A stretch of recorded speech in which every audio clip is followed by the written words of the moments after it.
ಇನ್ನು ವರ್ಗಾವಣೆ ದಂಧೆ ಒಂದೊಂದಕ್ಕೆ ಒಂದೊಂದು ರೇಟ್ ಅನ್ನ ಫಿಕ್ಸ್ ಮಾಡಲಾಗ್ತಾ ಇತ್ತಾ? ಪೊಲೀಸ್ ಇಲಾಖೆಯಲ್ಲೇ ಟ್ರಾನ್ಸ್ಫರ್ ದಂಧೆ ಜೋರಾಗಿದ್ಯಾ? ನೋಡಿ, ಪತ್ರ ಗಮನಿಸ್ತಾ ಇದ್ದೀರಾ? ಪೊಲೀಸ್ ಇಲಾಖೆಯಲ್ಲೇ ಟ್ರಾನ್ಸ್ಫರ್ ದಂಧೆ ಜೋರಾಗ್ತಾ ಇದೆಯಾ? ಲಕ್ಷ ಲಕ್ಷ ಹಣ ನೀಡಿ ಯಾದಗಿರಿಗೆ ಬರ್ತಾ ಇದ್ದಾರಾ ಪೊಲೀಸರು? ಶಾಸಕರು ಬರೆದಂತಹ ಪತ್ರ, ಶಾಸಕ ಕಂದಕೂರು ಬರೆದಂತಹ ಪತ್ರವನ್ನ ಗಮನಿಸ್ತಾ ಇದ್ದೀರಾ?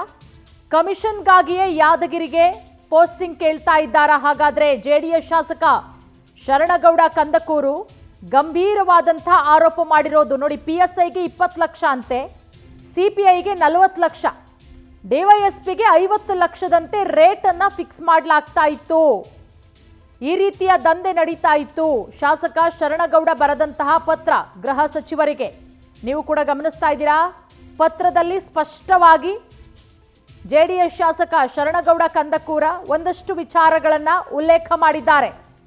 ಪೊಲೀಸ್ ಇಲಾಖೆಯಲ್ಲೇ ಹಾಗಾದ್ರೆ ಟ್ರಾನ್ಸ್ಫರ್ ದಂಧೆ ನಡೀತಾ ಇದೆಯಾ? ಕಮಿಷನ್ಗಾಗಿಯೇ ಯಾದಗಿರಿಗೆ ಪೋಸ್ಟಿಂಗ್ ಅನ್ನ ಮಾಡಲಾಗ್ತಾ ಇತ್ತಾ? ಅಧಿಕಾರಿಗಳಿಗೆ ಒಂದು ರೀತಿಯಲ್ಲಿ ಹಣವನ್ನ ಕೊಟ್ಟು ವರ್ಗಾವಣೆ ಮಾಡ್ತಾ ಇದ್ರಾ? ಯಾವ್ಯಾವ ಪೋಸ್ಟಿಂಗ್ಗೆ ಎಷ್ಟೆಷ್ಟು ಲಕ್ಷ ಅನ್ನೋದನ್ನ ಕೂಡ ಗಮನಿಸ್ತಾ ಇದ್ವಿ. ಅವರು ಉಲ್ಲೇಖ ಮಾಡಿದ್ದಾರೆ. ಶಾಸಕ ಶರಣಗೌಡ ಬರೆದಿರುವಂತಹ ಪತ್ರದಲ್ಲಿ PSIಗೆ 20 ಲಕ್ಷ ಕೊಡಬೇಕಾಗಿತ್ತಂತೆ ವರ್ಗಾವಣೆ ಆಗಬೇಕು ಅಂದ್ರೆ, CPIಗೆ 40 ಲಕ್ಷ ಅಂತೆ, ಡಿವೈಎಸ್ಪಿಗೆ 50 ಲಕ್ಷ ರೂಪಾಯಿ ಅಂತೆ ರೇಟ್ ಕೂಡ ಫಿಕ್ಸ್ ಮಾಡಲಾಗಿತ್ತಂತೆ. ಈಗ ಗೃಹ ಸಚಿವರಿಗೆ ಪತ್ರ ಬರೆದಿರೋದು ಶಾಸಕ ಶರಣಗೌಡ.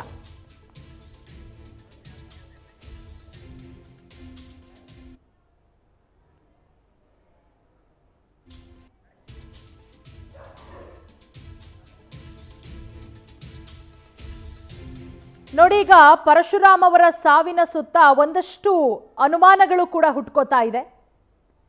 ಮತ್ತೊಂದು ಕಡೆ ಪರಶುರಾಮ್ ಅವರ ಕುಟುಂಬ, ಅವರ ಪತ್ನಿ ಗಂಭೀರ ಆರೋಪ ಮಾಡಿದ್ದಾರೆ. ಶಾಸಕ ಚೆನ್ನಾರೆಡ್ಡಿ ಹಾಗೆ ಅವರ ಪುತ್ರ ಪಂಪನಗೌಡ ವಿರುದ್ಧ ಗಂಭೀರ ಆರೋಪ ಮಾಡ್ತಾ ಇರೋದು. PSI ಸಾವಿಗೆ ಶಾಸಕರೇ ಕಾರಣ ಅಂತ ಹೇಳಿಬಿಟ್ಟು ಪತ್ನಿ ಗಂಭೀರ ಆರೋಪ ಮಾಡ್ತಾ ಇದ್ದಾರೆ. ಯಾವಾಗ ಗಂಭೀರವಾದಂತಹ ಆರೋಪ ಮಾಡಿದ್ರು, ಸರ್ಕಾರ ಕೂಡ ಈ ಕೇಸನ್ನ CIDಗೆ ವರ್ಗಾವಣೆ ಮಾಡಿದೆ.